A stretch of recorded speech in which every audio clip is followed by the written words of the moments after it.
All right, let's get a check on the global space now. But definitely before we get to other stories, let's get a check on what played out in the U.S. Stock market. That's a trade for yesterday. Our correspondent, Maria Bird, has more.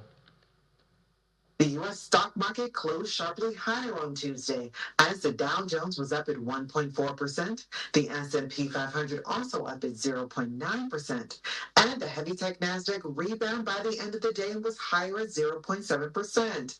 As many of us are hopeful that the Federal Reserve will make an interest rate cut in December. This has many hoping that the U.S. economy could be seeing an upward swing over the next few days and weeks ahead.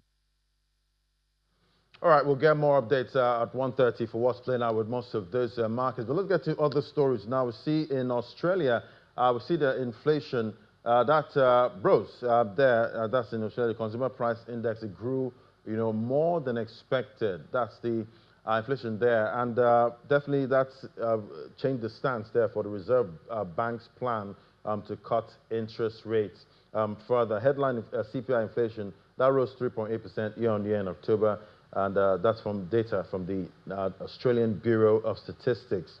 The print, that beat expectations, that it would remain steady at 3.6%. The headline print was its highest level since June 2024. And now to other companies. Now we see Merck, the stock reached a 52-week high of $105 per share. That's a notable milestone there, hitting a 52-week high of $105.08. This peak marks a significant point for the pharmaceutical giant, reflecting investor confidence and market momentum. The stock has demonstrated impressive strength with a remarkable 32% gain over the past 6 months and a PE ratio of 13.9, trading at levels that we see analysts suggest is quite undervalued at this time. And to other companies now, we see Eli, Lilly & Co. made a history by becoming the first pharmaceutical company to reach a $1 trillion market valuation. The remarkable achievement means that its largest shareholder, that's the Lilly Endowment, now holds assets worth approximately $102 billion as of Tuesday afternoon, trading in New York. The foundation owns 92.5 million shares, according to its latest Securities and Exchange Commission filing.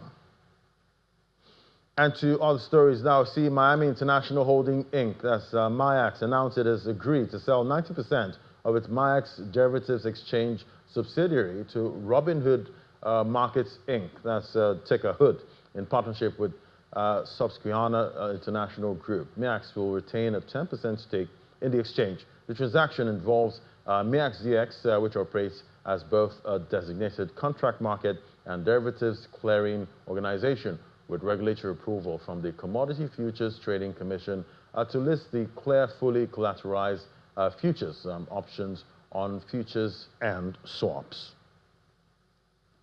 And to aviation now, Boeing has secured multiple defense contracts worth over $7.2 billion for military aircraft production and support services.